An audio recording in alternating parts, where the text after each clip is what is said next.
parents, the child goes to the teacher who will guide that child. What do you mean by external moral authority? You use that expression a lot. Materialism has to do with when you are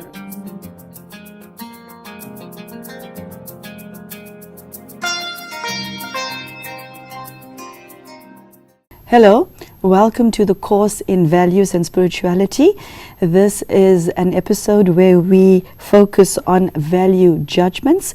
If you've not been with us before, I recommend that you watch this entire series in a chronological order so that you can follow how Sister Denise is taking us through chapter by chapter in order for us to understand better what values means, how to apply it in one's life, and what values do not mean. She also addresses interesting things like the difference between understanding a value and how to apply it. Sister Denise, thank you for joining us. Thank you. Tell me, value judgments. I would like to know what is it about this particular segment that caused you to put it in this course, and more specifically this part of the course. Why do you feel it was important for the reader to know what a value judgment is? One of the reasons is because the actual term value judgment can be interpreted to mean something that's the opposite of what it actually means. A value judgment is pejorative, but a lot of people think a value judgment means a judgment based on high values, and it's not. A value judgment is a term that means that you're making a judgment based on flawed understanding, prejudice, double standards. But unless somebody is really familiar with that term, they're easily in danger of taking it in the opposite way.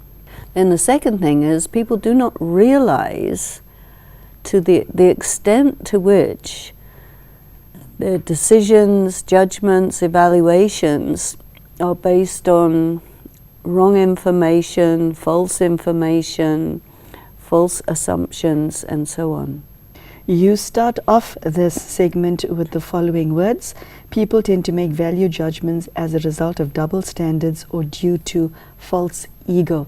Tell us how ego comes into play here. Very often, the term ego is used ego of. There could be ego of your position. So you say, I am the commander of this gathering, I am the boss of this company, therefore I know best. But that therefore doesn't actually follow. And it becomes an ego position. So then you will say, I am the boss, therefore I know best, this is my decision, and because I'm the boss, because I know best, it's a good decision, and therefore you have to follow it. Then there's a catastrophic result, but you blame the people who followed it for being incompetent or whatever, but you will not accept that the problem is you made a bad decision based on wrong understanding, or you just thought whatever comes into your mind because you're the boss, that will be the right thing. On pages 42 and 43, you use two examples to illustrate how people make value judgments. You use the words culture and tradition as a stance from which people judge. That's not the only factor that we use or causes us to make value judgments against people, is it? But it's the principal one. Okay, tell us how you arrived at that conclusion. You know, I mentioned some time ago that the system of values is created by a patriarchy where there is a gender bias, and that gender bias is denied. So something is said to be like this, a level playing field. In fact, it's like this. So you make a value judgment which says the playing field is like this, even though it's like that, and therefore the judgment is correct. So it's based upon something false. A value judgment based on culture is going to say culture is good. The fact that it's skewed as gender bias doesn't make any difference. So the skew is not really a skew, or if it is a skew, it makes it right.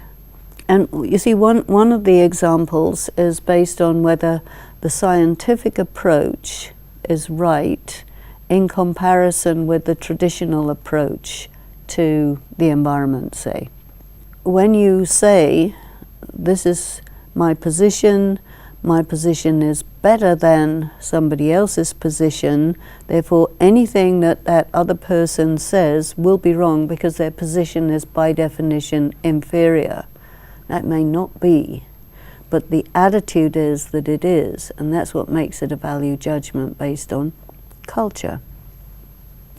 And tradition, again, the example is of gender bias, you see, because in the traditions, the gender bias is very, very strongly underlined and supported.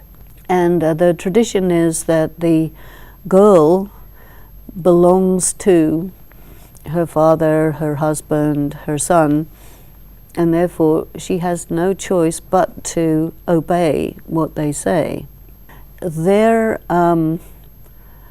orders may be illegal because in this particular case, the law of the country says that a girl is not obliged to marry under the age of 18.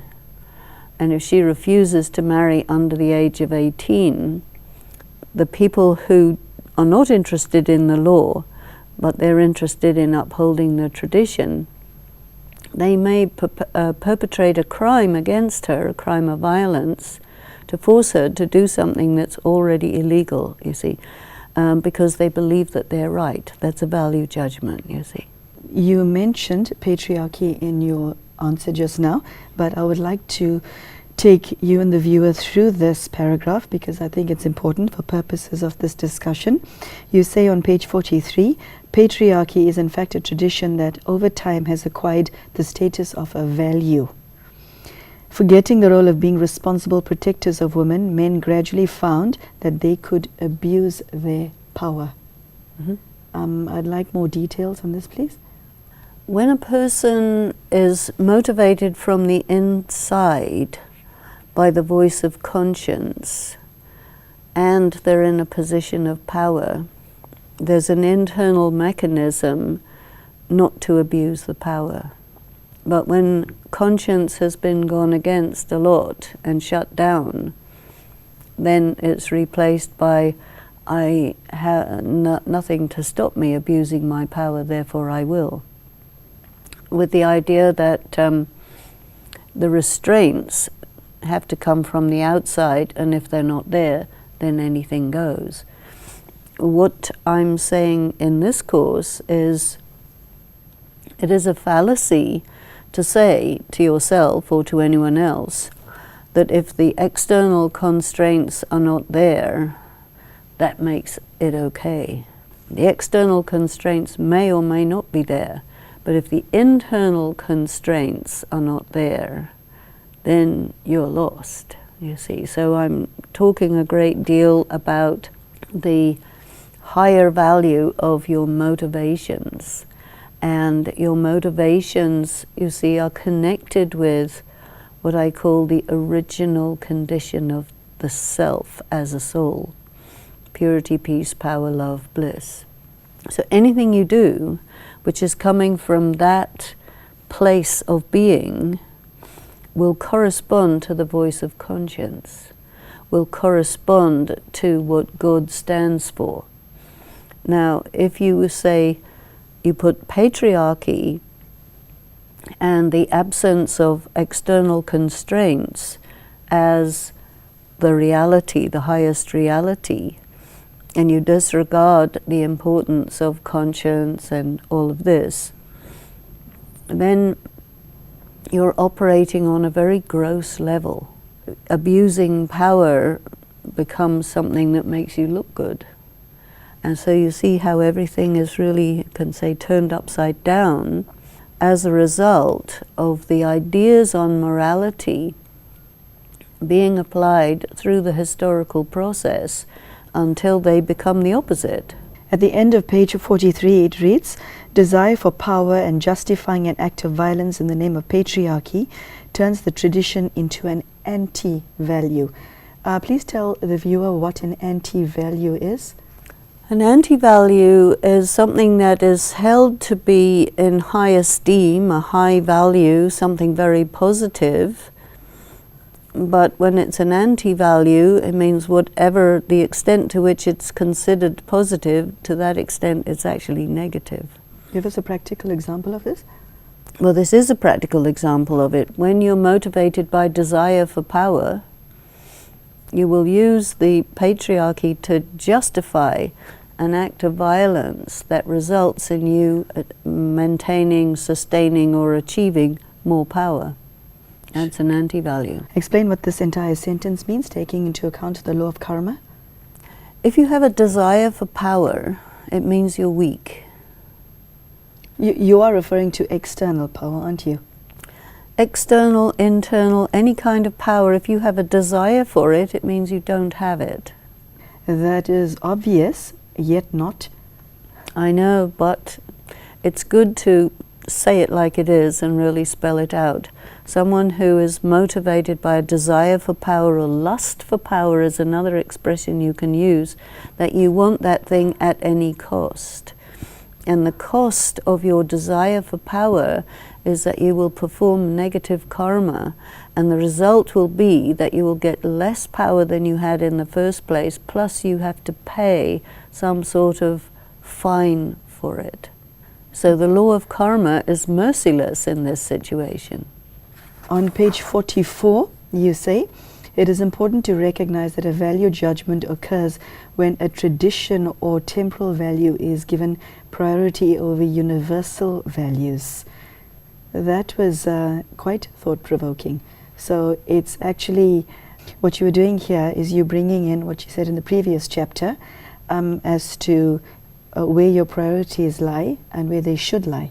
This is the problem. You see, when a person puts something of lower value and assigns higher value to it, then it means something rather like you're buying peanuts with gold. What are you going to get? Something that is much less value than what you pay for it. And so when you put, patriarchy is the highest value, and in the name of patriarchy you excuse violence, abuse, not listening to what people have to say, considering people low because they have a lower social ranking, etc., etc., and you excuse acts of violence, acts of oppression in the name of this, it means your values are upside down, and something of low value is given high position, something of high value is given low position, and then your currency is all out of order. You're going to go bankrupt. Spiritually speaking. Yeah.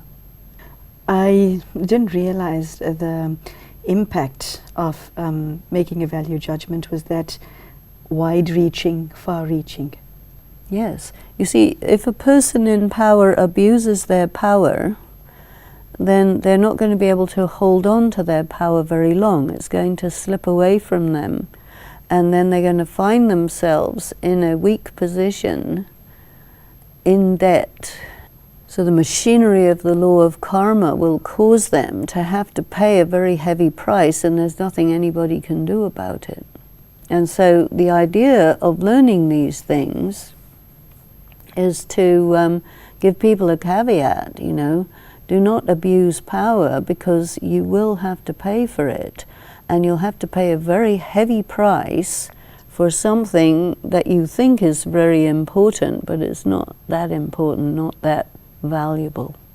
You go on to say, we must also learn to recognize the motivating desire which compels us to make a value judgment instead of a wise judgment. When I read through that, Two qualities popped into my mind. One is introspection, and the other is honesty. Absolutely right. Absolutely. But you see, because of self-deception, it's hard for people to be honest with themselves, and easy to maintain the status quo of self-deception. I am such and such, therefore I'm right. You see, the spiritual component of this is challenging your sense of identity. And if you say, I am the patriarch, the male, the person in power, everybody has to do what I say, you're considering those statements to be true, but in fact, this is a role that you're playing. It's not your actual identity. Mm-hmm. And so because of not recognizing that you're operating on the basis of false premises, you make unwise decisions. I once heard from a psychologist that once somebody makes up their minds on something, on a particular issue, they find it very difficult to change their minds and resist it as long as possible, as much as possible. Is it our ego that causes us to believe that the way we are is right and everyone else is wrong? Well, just this statement, I am right, is a giveaway, and it's a sign of ego. For a person to accept that they may not be right, or they may have made a mistake, or to apologize in some cultures is seen to mean loss of face. And in those cultures, you'd rather die than lose face. And if that means you want to uphold a lie until your death, you'll do it. But again, you see, loss of face is considered to be the worst thing that can happen to you. In other cultures,